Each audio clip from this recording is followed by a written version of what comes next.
ಒಂದ್ಸಾರಿ 4 ಜನ ಸ್ನೇಹಿತರು ಕಾಡಿನೊಳಗಿರೋ ನಿಗೂಢ ಪ್ರದೇಶದೊಳಗ ಕ್ಯಾಂಪ್ ಮಾಡೋದಕ್ಕಂತ ಹೋಗಿರ್ತಾರೋ ಆ ನಿಗೂಢ ಪ್ರದೇಶದ ಬಗ್ಗೆ ಅವ್ರಿಗೆ ಗೊತ್ತಿರೋದಿಲ್ಲ. ಈ ಕತೆ 4 ಜನ ಆ ಒಂದು ಕಾಡಿಗೆ ಎಂಟರ್ ಆದ್ರಲ್ಲ, ಅದಕ್ಕಿಂತ ಮೊದಲೇಕಿಂತನ ಪ್ರಾರಂಭವಾಗಿರ್ತೈತಿ. ಸುಮಾರು ಸಾವಿರಾರು ವರ್ಷಗಳ ಹಿಂದಿನ ಈಗ ರಾಜ ಮಹಾರಾಜರ ಒಂದು ಸಾಮ್ರಾಜ್ಯಗಳು ಇರ್ತಿದ್ವಲ್ಲ, ಆ ಸಾಮ್ರಾಜ್ಯಗಳಿರುವಂತ ಒಂದು ಸಮಯದೊಳಗನ ಈ ಒಂದು ನರಭಕ್ಷಕರ ಒಂದ್ಸಾರಿ ಆ ನರಭಕ್ಷಕರಿರುವಂತ ಒಂದು ಕಾಡಿನ ಸಾಮ್ರಾಜ್ಯದ ರಾಜ ಇರ್ತಾನಲ್ಲ, ಆ ರಾಜ ಏನ್ ಮಾಡ್ತಾನೋ ಶಿಕಾರಿ ಮಾಡೋದಕ್ಕಂತಂದ ಬೇಟೆ ಆಡೋದಕ್ಕಂತಂದ ಕಾಡಿಗೆ ಬರ್ತಾನ. ಒಬ್ನ ಬರೋದ್ರ ಬದಲಿ ತನ್ನ ಮಗಳನ್ನ ಕರ್ಕೊಂಡ್ ಬಂದಿರ್ತಾನ. ಅವ್ರು ಹೋಗಿರುವಂತ ಒಂದು ಪ್ರದೇಶದೊಳಗ ನರಭಕ್ಷಕ ಜನ, ಕ್ಯಾನಿಬಲ್ ಜನ ಆಧಾರ ಅನ್ನೋದನ್ನ, ಬುಡಕಟ್ಟು ಜನ ಆಧಾರ ಅನ್ನೋದು ಅವ್ನು ಗೊತ್ತಿರಂಗಿಲ್ಲ. ಹಂಗಾಗಿ ತನ್ನ ಮಗಳನ್ನ ಕರ್ಕೊಂಡು ಹೋಗ್ಬಿಟ್ಟಿರ್ತಾನ ಆ ಒಂದು ಕಾಡಿಗೆ ಬೇಟೆ ಆಡೋದಕ್ಕಂತಂದ. ರಾಜ ಒಂದು ಹುಲಿಯನ್ನ ಬೆನ್ನಟ್ಟಿ ಹೋಗ್ತಿರ್ತಾನ ಒಳಗಡೆ. ಹೋಗುವಾಗ ಕಾಡಿನೊಳಗೆ ಹೋಗುವಾಗ ಮಗಳೇನಾಗ್ತಾಳು, ಹಿಂಸಾಗ್ಬಿಡ್ತಾಳ, ಕಳ್ಕೊಂಡ್ಬಿಡ್ತಾಳ ರಾಜನ ಕಡೆಯಿಂದ. ರಾಜ ಕಾಡಿನೊಳಗ ಬೇಟೆ ಆಡ್ಕೊಂಡ ಹುಲಿಯನ್ನು ಕೊಂದು ತೊಗೊಂಬರ್ತಾನು. ಕೊಂದು ತೊಗೊಂಬಂದು ನೋಡೋ ಸಮಯದೊಳಗ, ಮಗಳನ್ನ ಹುಡುಕಾಡೋ ಸಮಯದೊಳಗ ಮಗಳು ಸಿಗಂಗಿಲ್ಲ. ಮಗಳನ್ನ ಹಾಕೊಂಡಿರುವಂತ ಒಂದು ವೇಲ್ ಸಿಗ್ತೈತಿ, ಒಂದು ದುಪಟ್ಟ ಸಿಗ್ತೈತಿ. ಆ ದುಪಟ್ಟವನ್ನ ನೋಡಿದಾಗ ಆ ದುಪಟ್ಟ ಒಳಗ ರಕ್ತದ ಕಲಿಗಳು ಕಾಣ್ತಾವ ರಾಜ. ಆ ರಕ್ತದ ಕಲಿಗಳನ್ನ ನೋಡಿದ ಮ್ಯಾಗ ರಾಜ ನೆನಪಾಗ್ತೈತಿ, ನರಭಕ್ಷಕರ ಬುಡಕಟ್ಟು ಜನಾಂಗಕ್ಕೆ ತನ್ನ ಮಗಳನ್ನ ಕರ್ಕೊಂಡ್ ಬಂದ್ಬಿಟ್ಟಾನವ ಅನ್ನೋದ ಅವಂಗ ಅವಾಗ ನೆನಪಾಗ್ತೈತಿ. ನೆನಪಾದ ಕೂಡ ತನ್ನ ಮಗಳನ್ನ ಹೆಂಗಾದ್ರೂ ಮಾಡಿ ಉಳಿಸ್ಕೋಬೇಕಲ್ಲ ರಾಜ. ಅದಕ್ಕೋಸ್ಕರ ರಾಜ ಏನ್ ಮಾಡ್ತಾನಂತಂದ್ರ ತನ್ನ ಮನೆಗೆ, ಅಂದ್ರ ಅರಮನೆಗೆ ಓಡ್ತಾನ.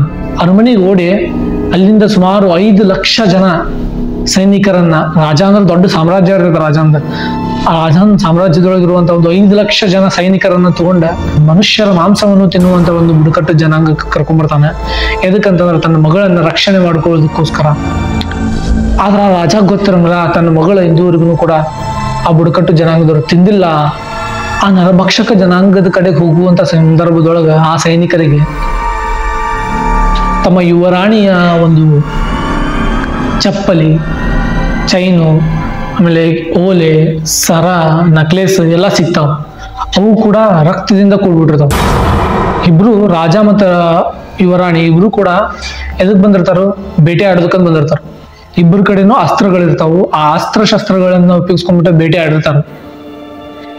ರಾಜಾಗ ಮಗಳು ಸಿಗ್ಲಾರ್ದಕ್ಕೆ ಕರ್ಕೊಂಡ್ಬಂದಿರ್ತಾನ 5 ಲಕ್ಷ ಜನ ಸೈನಿಕರನ್ನ.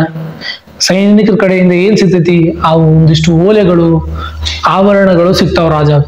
ಸಿಕ್ಕಾಗ ರಾಜ ಏನ್ ಮಾಡ್ತಾನೋ, ತನ್ನ ಮಗಳು ಸತ್ತ ಬಿಟ್ಲಪ್ಪ ಅಂತಂದು ಹೆದರಿ ಆ ಒಂದು ಬುಡಕಟ್ಟು ಜನಾಂಗವನ್ನ ಸಾಯಿಸ್ಬೇಕಿನ್ನ. ಆ ಸತ್ತಿರುವಂತ ಆಕ್ರೋಶಕ್ಕ, ಆ ಆಕ್ರೋಶದ ಒಂದು ಜ್ವಾಲೆಯ ಒಳಗೆ ಉರಿತಿರ್ತಾನ ರಾಜ. ಉರಿಯೋ ಸಂದರ್ಭದೊಳಗ ಅವನಿಗೆ ಗೊತ್ತಿರ್ಲಾರ್ದಂಗ ಅವನು ಒಂದು ಆದೇಶವನ್ನು ಕೊಟ್ಟು ಬಿಡ್ತಾನ. ಆ ಬುಡಕಟ್ಟು ಜನಾಂಗದವನ್ನ ಸರ್ವನಾಶ ಮಾಡ್ಬೇಡ್ರಿ ಅಂತನ್ನುವಂತ ಒಂದು ಆದೇಶವನ್ನ ತನ್ನ 5 ಲಕ್ಷ ಜನ ಸೈನಿಕರಿಗೆ ಕೊಡ್ತಾನೆ. 5 ಲಕ್ಷ ಜನ ಸೈನಿಕರೆಲ್ಲ ಸೇರಿ ಬುಡಕಟ್ಟಿನ ಮೇಲೆ ದಾಳಿ ಮಾಡ್ತಾರೋ. ಬುಡಕಟ್ಟಿನ ಮೇಲೆ 5 ಲಕ್ಷ ಜನ ದಾಳಿ ಮಾಡಿದ ಮ್ಯಾಗ ಅಲ್ಲಿ 1000-2000 ಜನ ಬುಡಕಟ್ಟು ಜನಾಂಗದವರು ಇದ್ರು. ಅವರು ಕೂಡ ಮಾಂಸವನ್ನು, ಮನುಷ್ಯರ ಮಾಂಸವನ್ನು ತಿನ್ನುವಂಥವ್ರು ಇದ್ರು. ಅದ್ರೊಳಗ ಕೆಲವೊಂದಿಷ್ಟು ಜನ ಮಾಟಗಾರರು ಕೂಡ ಇದ್ರು. ಮಾಟ ಮಂತ್ರ ಮಾಡುವಂತ ಒಂದು ಕಲೆಯನ್ನು ಕೂಡ ಆ ಒಂದು ಬುಡಕಟ್ಟು ಜನಾಂಗದವರಿಗೆ ಗೊತ್ತಿತ್ತು. ಆ ಬುಡಕಟ್ಟು ಜನಾಂಗದೊಳಗ ಒಬ್ಬಾಕಿ ಅತಿ ಹೆಚ್ಚು ಉತ್ಕೃಷ್ಟವಾಗಿರ್ತಕ್ಕಂಥ ಒಂದು ಮಾಟಗಾರ್ತಿ ಆಗಿರ್ತಾಳು. ದೆವ್ವ, ರಾಕ್ಷಸ ಆತ್ಮಗಳನ್ನೆಲ್ಲ ವಶ ಮಾಡುವಂತ ಒಂದು ಶಕ್ತಿ ಆ ಒಂದು ಮಾಟಗಾತಿ ಇರ್ತದೆ. ಆ ಮಾಟಗಾತಿಯನ್ನ ಕೊಲ್ಲೋದಕ್ಕೆ ಬರೋದಕ್ಕೂ ಮೊದ್ಲ ಈ ಸೈನಿಕರು ಅಲ್ಲಿರುವಂತಹ ಹಲವಾರು ಜನ ಬುಡಕಟ್ಟು ಜನಾಂಗದವರನ್ನ ಕೊಂದು ಬಿಟ್ಟಿರ್ತಾರೆ. ಕೊಂದಾಗ ಈ ಬುಡಕಟ್ಟು ಜನಾಂಗದ ಮಾಟಗಾತಿ ಇರ್ತಾಳಲ್ಲ, ಆ ಮಾಟಗಾತಿ ಅಲ್ಲಿರುವಂತ ಸತ್ತಿರುವಂತ ಎಲ್ಲಾರ ಆತ್ಮಗಳನ್ನು ಕೂಡ ಬಂಧನ ಮಾಡ್ಕೊಂತಾರೆ. ಆತ್ಮಗಳನ್ನ ಬಂಧನ ಮಾಡ್ಕೊಂಡು ಆ ಆತ್ಮಗಳಿಗೆ ಒಂದು ಆದೇಶವನ್ನು ಕೊಡ್ತಾಳೆ, ನಮ್ಮ ಬುಡಕಟ್ಟು ಜನಾಂಗವನ್ನು ಕೊಂದ ಎಲ್ಲರನ್ನು ಕೊಂದು ಬಿಡಿ, ನಮ್ಮ ಕಾಡನ್ನು ಧ್ವಂಸ ಮಾಡಿದ ಎಲ್ಲರನ್ನು ಕೊಂದು ಬಿಡಿ, ನಮ್ಮ ಕಾಡಿಗೆ ಬಂದವರೆಲ್ಲರನ್ನು ಕೊಂದು ಬಿಡಿ. ಈ 3 ಮಾತುಗಳನ್ನ ಹೇಳಿ ಆ ಆತ್ಮಗಳಿಗೆ ಆದೇಶ ಮಾಡಿ ತನ್ನ ಗುಡಿಸಲಿನೊಳಗೆ ಸತ್ತು ಬಿಡ್ತಾಳ. ಆ ಬುಡಕಟ್ಟು ಜನಾಂಗದ ದೇವರಾಗಿರುವಂತಹ ಒಂದು ಮಾಟಗಾತಿ ಆ ಶಕ್ತಿಗಳೆಲ್ಲ ಜಾಗೃತಗೊಂಡು ಬಿಡ್ತಾವ. ಅವ್ರ ಕಲಿರುವಂತ ಎಲ್ಲ ಶಕ್ತಿಗಳನ್ನ ಈ ಮಾಟಗಾತಿ ಆತ್ಮಗಳಿಗೆ ಕೊಟ್ಟು ಬಿಟ್ಟಿರ್ತಾಳು. ಆತ್ಮಗಳು ಪೂರ್ತಿ ಶಕ್ತಿಯುತವಾಗ್ಬಿಡ್ತಾವು. ಆ ರಾಜನ ಕಡೆಯಿಂದ ಕಳ್ಕೊಂಡ್ಬಿಟ್ಟಿರ್ತಾಳಲ್ಲ ಮಗಳು, ಆ ಮಗಳು ಸಿಗ್ತಾಳ ರಾಜ. ಅವಳು ಕೂಡ ಒಂದು ಹುಲಿಯನ್ನು ಕೊಂದು ಬಿಟ್ಟು ತನ್ನ ಹೆಗಲ ಮೇಲೆ ಹಾಕೊಂಡು ರಾಜನ ಹುಡ್ಕೊಂತ ಬರ್ತಿರ್ತಾಳು. ರಾಜಾಗ ಸಿಗ್ತಾಳು. ಆವಾಗ ರಿಯಲೈಸ್ ಆಗ್ತೈತೆ ರಾಜಾಗ, ನಾನು ಒಂದು ತಪ್ಪು ಮಾಡಿಬಿಟ್ಟೆ, ದೊಡ್ಡ ತಪ್ಪವನ್ನು ಮಾಡಿಬಿಟ್ಟೆ ಅಂತಂದು. ಆ ಸಂದರ್ಭದೊಳಗ ರಾಜ ಏನ್ ಮಾಡ್ತಾನ, ಆ ಮಾಟಗಾತಿ ಕಡೆ ಹೋಗ್ತಾನು. ಮಾಟಗಾತಿಗೆ ಹೋಗಿ ಕ್ಷಮೆಯನ್ನು ಕೇಳ್ತಾನ. ಕೇಳ್ಬೇಕಂತ ಹೋದಂತ ಸಂದರ್ಭದೊಳಗ ಮಾಟಗಾತಿ ಸತ್ತು ಬಿಟ್ಟಿರ್ತಾಳ. ಆ ಆತ್ಮಗಳ ಆಕ್ರೋಶ ಎದ್ದು ನಿಂತು ಬಿಟ್ಟಿರ್ತೈತಿ. ಎಲ್ಲಾ ಆತ್ಮಗಳು ತಮ್ಮಲ್ಲಿರುವಂತ ಒಂದು ಶಕ್ತಿಯನ್ನ ಜಾಗೃತ ಮಾಡ್ಕೊಂಡ್ಬಿಟ್ಟಿರ್ತಾವ. ಉಚ್ಚ ಸ್ತರಕ್ಕೆ ಹೋಗ್ಬಿಟ್ಟಿರ್ತಾವು. ರಾಜ ಬಂದಿರ್ತಾನ, ರಾಜನ ಸೈನಿಕರು ಬಂದಿರ್ತಾವ. ಅಂತ ಸಂದರ್ಭದೊಳಗೆ ಎಲ್ಲಾ ಆತ್ಮಗಳು ಕುಣಿದಾಡಕ್ ಚಾಲು ಆಗ್ತಾವ. ಚಕ ಚಕ ಚಕ ಚಕ ಚೀರಾಡ್ತಾವ. ಉಸ್ ಅಂತ ಒಂದ್ ಕಡೆಯಿಂದ ಒಂದು ಓಡಾಡ್ತಾವು. ಅದನ್ನೆಲ್ಲ ನೋಡಿಕ್ಯಾಸ ಮಾಟಗಾತಿಯ ಆತ್ಮಗಳ ಆಕ್ರೋಶವನ್ನು ನೋಡಿಕ್ಯಾಸ ರಾಜ ದಿಗ್ಭ್ರಮೆಗೊಂಡ್ಬಿಡ್ತಾನ. ರಾಜನ ಸೈನಿಕರೆಲ್ಲ ಒಬ್ಬೊಬ್ಬರಿಗೆ ತಮ್ಮನ್ ತಾವ ಕೊಂದ್ಕೊಂತ ಸಾಯಕ್ ಬಿಡ್ತಾರ, ಕೊಲ್ಕೊಳಕ್ ಬಿಡ್ತಾರ. ತಮ್ಮ ಕಡೆ ಇರುವಂತ ಒಂದು ಚೂರಿಯನ್ನು ತಗೊಂಡು ಹಿಂಗೊಳ್ದು ತಾವ ಸಾಯಕತ್ ಬಿಡ್ತಾರ.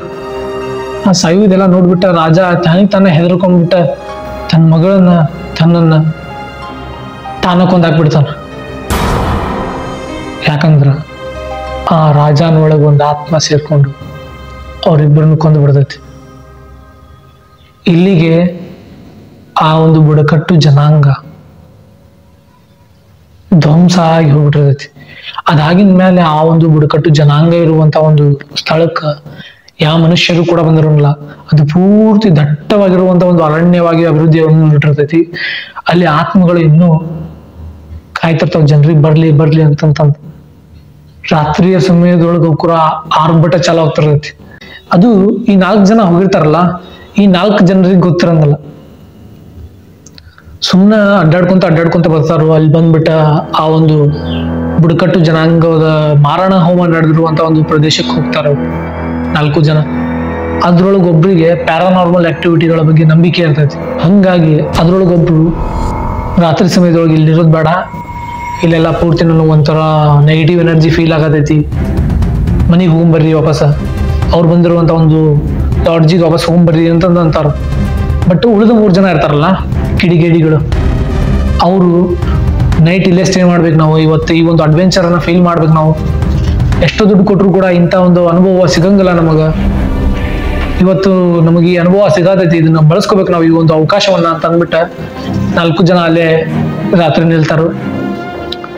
ಅವ್ರು ತಂದಿರುವಂತ ಒಂದು ಕ್ಯಾಂಪ್ನ ಎಲ್ಲ ವ್ಯವಸ್ಥಿತವಾಗಿ ಮಾಡ್ಕೊಂತಾರು. ಕ್ಯಾಂಪ್ ಹಾಕೊಂಡ್ ಕುಂದಿರ್ತಿದ್ದಂಗ ಸ್ವಲ್ಪ ಕತ್ಲಾಗ್ತಿದ್ದಂಗ ಒಮ್ಮಿಂದ ಒಮ್ಮಕ್ಲನ್ನ ಮಳೆ ಚಾಲು ಆಗ್ತೈತಿ. ಒಮ್ಮಿಂದ ಒಮ್ಮಕ್ಲ ಬಿರುಗಾಳಿ ಬೀಸಕ್ ಚಾಲು ಆಗ್ತೈತಿ.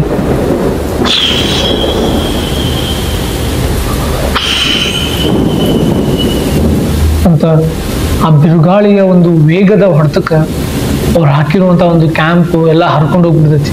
ಹರ್ಕೊಂಡು ಹೋಗಿ ನದಿ ಪಕ್ಕದೊಳಗನ ನದಿ ಇರ್ತೈತಿ, ಒಂದು ಕೆರೆ ರೀತಿ ಆಗಿರ್ತೈತಿ. ಆ ಒಂದು ಕೆರೆ ಒಳಗೆ ಹೋಗ್ಬಿಡ್ತೈತಿ. ಕೆರೆಯ ಮಧ್ಯದೊಳಗೆ ಅವ್ರು ಹಾಕಿರುವಂತ ಒಂದು ಕ್ಯಾಂಪ್ ಹರ್ಕೊಂಡು ಹೋಗ್ಬಿಡ್ತೈತಿ. 4 ಜನ ಅಷ್ಟೇ ನಿಲ್ತಾರು. ಸ್ವಲ್ಪ ತಿನ್ನಾಗಷ್ಟ ಒಂದ್ ಸ್ವಲ್ಪ ಆಹಾರ ಇರ್ತೈತಿ ಕೈ ಒಳಗೆ. ಅದನ್ನ ಹಿಡ್ಕೊಂಡು ನೋಡುವಂತ ಸಂದರ್ಭದೊಳಗ ಸಿಡಿಲು ಗುಡುಗುಗಳು ಹೊಡಿತಾವ. ಸಿಡಿಲಿನ ಹೊಡೆತಕ್ಕ ಒಂದು ಕ್ಷಣ ಅವ್ರಿಗೆ ಒಂದು ಗುಡಿಸಲು ಕಾಣ್ತೈತಿ. ಆ ಗುಡಿಸಲನ್ನ ಹೋಗಿ ಒಳಗೆ ನೋಡಿದಾಗ ಏನ್ ಇರ್ತೈತಿ ಅಂತಂದ್ರ ಅಲ್ಲಿ ಒಂದು ಸ್ಕ್ಯಾಲೆಟನ್ ಇರ್ತೈತಿ, ಒಂದು ಬುರುಡೆಗಳಿರ್ತಾವ. ಬುರುಡೆಯ ಒಂದು ಏನೋ ಅಸ್ಥಿ ಪಂಜರ ಇರ್ತೈತಿ. ಆ ಒಂದು ಅಸ್ಥಿ ಪಂಜರವನ್ನ ನೋಡಿ ಸ್ವಲ್ಪ ಹೆದರ್ತಾರೋ. ಈ 3 ಜನ ಇರ್ತಾರಲ್ಲ ಅವ್ರಿಗೆ ಹೆದರಿಕೆ ಆಗಲ್ಲ. ಶ್ವೇತಾ ಅನ್ನೋರು ಇರ್ತಾರ ಅದ್ರೊಳಗೆ. ಅವರು ಈ ಒಂದು ನೆಗೆಟಿವ್ ಎನರ್ಜಿಯನ್ನ ಅಬ್ಸರ್ವ್ ಮಾಡ್ಕೊತಿರ್ತಾರೆ. ಅಬ್ಸರ್ವ್ ಅಂತ ಅವ್ರಿಗೆ ಗೊತ್ತಾಗ್ತದೆ. ಅವ್ರು ಪ್ಯಾರಾನಾರ್ಮಲ್ ಆಕ್ಟಿವಿಟಿಗಳ ಬಗ್ಗೆ ಒಂದ್ ಸ್ವಲ್ಪ ನಂಬಿಕೆ ಇರ್ತದಲ್ಲ ಅವ್ರಿಗೆ, ಶ್ವೇತಾ ಅನ್ನೋರಿಗೆ. ಆ ಶ್ವೇತಾ ಏನ್ ಮಾಡ್ತಾರ ಅದನ್ನ ಅನ್ಕೊಂತಿರ್ತಾರ, ಗೊತ್ತಾಗ್ತಿರ್ತವ್ರಿಗೆ, ಅಬ್ಸರ್ವ್ ಮಾಡ್ತಿರ್ತಾರ. ಅವ್ರು ಅಲ್ಲಿಂದ ಇರೋದ್ ಬೇಡ ಅಂತಂದು ಕರ್ಕೊಂಡು ಹೋಗಕ್ಕಂತ ಎಷ್ಟು ಪ್ರಯತ್ನ ಪಟ್ಟರು ಕೂಡ ಹೋಗಕ್ಕಾಗೋದಿಲ್ಲ. ಹೊರಗೆ ಮಳಿ ಬರ್ತಿರ್ತೈತಿ, ಗುಡುಗು ಸಿಡಿಲು ಹೊಡಿತಿರ್ತೈತಿ. ಅಂತ ಸಂದರ್ಭದೊಳಗ 4 ಜನ ಕೂಡ ಅಲ್ಲೇ ಇರ್ಬೇಕನ್ನುವಂತ ಒಂದು ನಿರ್ಧಾರವನ್ನ ತಗೋತಾರ. ಅವ್ರು ಇರುವಂತ ಒಂದು ಗುಡಿಸಲು ಆ ಸುಮಾರು ವರ್ಷಗಳ ಹಿಂದೆ, ಸಾವಿರಾರು ವರ್ಷಗಳ ಹಿಂದೆ ಆ ಬುಡಕಟ್ಟು ಜನಾಂಗದ ಮಾಟಗಾತಿ ಇರ್ತಾಳಲ್ಲ, ಆ ಮಾಟಗಾತಿ ಸತ್ತಿರುವಂತ ಒಂದು ಗುಡಿಸಲಾಗಿರ್ತೈತಿ. ಆ ಗುಡಿಸಲಿಗೆ ಹೋದಾಗ ಅವರು ಆ ಒಂದು ಅಸ್ಥಿ ಪಂಜರದ ಜೊತೆಗೆ ಚಲೋ ಇರುವಂತ ಒಂದು ಗುಡಿಸಲಿನ ಚಾವಣಿಯನ್ನ ನೋಡಿರ್ತಾರ. ಅವ್ರು ಚಾವಣಿ ಅಂದ್ರೆ ಗೊತ್ತೈತಲ್ಲ, ಮ್ಯಾಗಿನ ಛತ್ ಇದಿರುತ್ತಲ್ಲ, ಮ್ಯಾಗ್ ಹಾಕಿರ್ತಾರಲ್ಲ. ಗುಡಿಸಲು ಸೋರ್ಬಾರ್ದು, ಮಳಿ ಬಂದ್ರು ಕೂಡ ಸೋರ್ಬಾರ್ದು ಅಂತ ಮಾಡಿರ್ತಾರಲ್ಲ, ಆ ಒಂದು ಚಾವಣಿಯನ್ನು ನೋಡ್ತಾರ. ಆ ಚಾವಣಿ ಎಷ್ಟೊಂದು ಗಟ್ಟಿಯಾಗಿರ್ತದ ಅಂತಂದ್ರ ಎಷ್ಟೋ ಮಳಿ ಆಗತ್ತಿದ್ರು ಕೂಡ ಒಳಗ್ ಒಂದ್ ಹನಿ ನೀರು ಸಹ ಸಿಡಿದಿರಂಗಿಲ್ಲ. ಆ ಮಾಟಗಾತಿಯ ಮಾಟ ಮಾಡುವಂತ ಸಾಮಗ್ರಿಗಳೆಲ್ಲ ಇರ್ತಾವ ಒಂದು ಗುಡಿಸಲಿನೊಳಗ. ಅದ್ರೊಳಗ ಒಂದ್ ಸ್ವಲ್ಪ ಜಗ ಚಲೋ ಇರ್ತೈತಿ. ಆ ಜಗದೊಳಗೆ ಇವರು ಮಲ್ಕೋಬೇಕ ರಾತ್ರಿ ಅಂತ ಅನ್ಕೊಂಡ ಎಲ್ಲ ಸ್ವಚ್ಛ ಮಾಡ್ಕೊಂಡ ಮಲ್ಕೊಂತಾರ.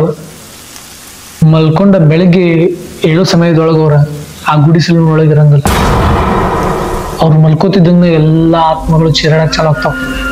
ಅವ್ರು ಆ ಗುಡಿಸ್ಲಿಕ್ಕೆ ಹೋಗ್ಬಿಟ್ಟಿರ್ತಾರೋ ಅಲ್ಲಿ ಆತ್ಮಗಳೆಲ್ಲ ಜಾಗೃತಗೊಂಡ್ಬಿಡ್ತಾವ. ಈ ಸುಮಾರು ವರ್ಷಗಳವರೆಗೂ ಯಾವ ಮನುಷ್ಯನು ಕೂಡ ಅಲ್ಲಿ ಹೋಗಿರಂಗಿಲ್ಲ. ಆತ್ಮಗಳಿಗೆ ಮಾಟಗಾತಿ ಹೇಳಿರುವಂತ ಒಂದು ಮಾತು ಜಾಗೃತಗೊಳಿಸ್ತೈತಿ. ಆ ಮಾತಿನಿಂದ ಆ ದೆವ್ವಗಳೆಲ್ಲ ಮತ್ತು ಆತ್ಮಗಳೆಲ್ಲ ಮತ್ತು ಎಚ್ಚರಗೊಳ್ತಾವು. ಎಚ್ಚರಗೊಂಡು ಈ 4 ಜನ ಮಲ್ಕೊಂಡಿರ್ತಾರಲ್ಲ, 4 ಜನರಿಗೂ ಕೂಡ ಒಂದೇ ಕನಸು ಬೀಳ್ತೈತಿ. ಆ ಕನಸಿನೊಳಗೆ ಎಲ್ಲಾ ಆತ್ಮಗಳು ಚೀರಾಡ್ತಿರ್ತಾವು. ಅವ್ರೆಲ್ಲ ಸಾಯುವುದೆಲ್ಲ ತೋರಿಸ್ತಿರ್ತೈತಿ. ಹೆಂಗ ಸೈನಿಕರೆಲ್ಲ ತಮಗ್ ತಾವು ಕೊಚ್ಕೊಂಡು ಸಾಯ್ತಿರ್ತಾರ, ಇದೆಲ್ಲ ಅದನ್ನು ತೋರಿಸ್ತಿರ್ತದ, ಕಾಣ್ತಿರ್ತೈತಿ. 4 ಜನರಿಗೂ ಕೂಡ ಅದೇ ಕಾಣ್ತಿರ್ತೈತಿ. ಆ 4 ಜನರು ಕೂಡ ಅದೇ ಸ್ಪಾಟ್ ಒಳಗೆ ಪ್ರೆಸೆಂಟ್ ಅದಾರ ಅನ್ನೋ ರೀತಿ ಅವ್ರಿಗೆ ಅನ್ನಿಸ್ತಿರ್ತೈತಿ. ಅವ್ರ ಸರೌಂಡಿಂಗ್ ಕೂಡ ಅದೇ ರೀತಿನ ಒಂದು ಇಲ್ಯೂಷನ್ ಕ್ರಿಯೇಟ್ ಆಗ್ಬಿಟ್ಟಿರ್ತೈತಿ. ಇಲ್ಯೂಷನ್ ಆ ಎಂಟಿಟಿಗಳೆಲ್ಲ ಆ ರೀತಿಯಾಗಿ ಇಲ್ಯೂಷನ್ ಕ್ರಿಯೇಟ್ ಮಾಡ್ಬಿಟ್ಟಿರ್ತಾವು. ಆ ರೀತಿ ಒಳಗ ಒಂದು ನೆಗೆಟಿವಿಟಿ ಜಾಗೃತಗೊಂಡ್ಬಿಟ್ಟಿರೋದು. ಆವಾಗ ಇಮಿಡಿಯೇಟ್ ಆಗಿ 4 ಜನನು ಕೂಡ ಎಚ್ಚರ ಆಗ್ಬಿಡ್ತಾರ. ಎಚ್ಚರ ಆದ ಕೂಡಲೇ ಏನಾಗ್ತೈತಿ ಗೊತ್ತಾ? ಎಚ್ಚರ ಆದ ಕೂಡಲೇ ಅವರು ಒಬ್ಬೊಬ್ರು ಒಂದೊಂದು ಪ್ರದೇಶದಾಗ ಇರ್ತಾರ. ಕಣ್ಣು ಬಿಡ್ತಾ ಇದ್ದಂಗ 4 ಜನರ ಮೇಲೆ ಒಂದು ದಡ್ಡ ಅಂತಂದು ಏನೋ ಬೀಳ್ತೈತಿ. ಆ ಪರಿಸ್ಥಿತಿ ಏನು, ಆ 4 ಜನರ ಜೊತೆಯಲ್ಲಿ ಏನಾಗ್ತೈತಿ ಅನ್ನೋದನ್ನ ನೀವು ತಿಳ್ಕೊಳ್ಳೋದಕ್ಕೆ ಕ್ಯೂರಿಯಾಸಿಟಿ ಇದ್ರಿ ಅಂತಂದ್ರೆ ಇದ್ರಿಗೆ ಯಾರೆಲ್ಲ ಸಬ್ಸ್ಕ್ರೈಬ್ ಮಾಡಿಲ್ಲ ಸಬ್ಸ್ಕ್ರೈಬ್ ಮಾಡ್ಕೊರಿ. ಅದೇ ರೀತಿಯಾಗಿ ನೆಕ್ಸ್ಟ್ ಎಪಿಸೋಡ್ ಒಳಗೆ ಇದರ ಕಂಟಿನ್ಯೂ ಮಾಡ್ತೀನಿ ಈ ಸ್ಟೋರಿಯನ್ನ.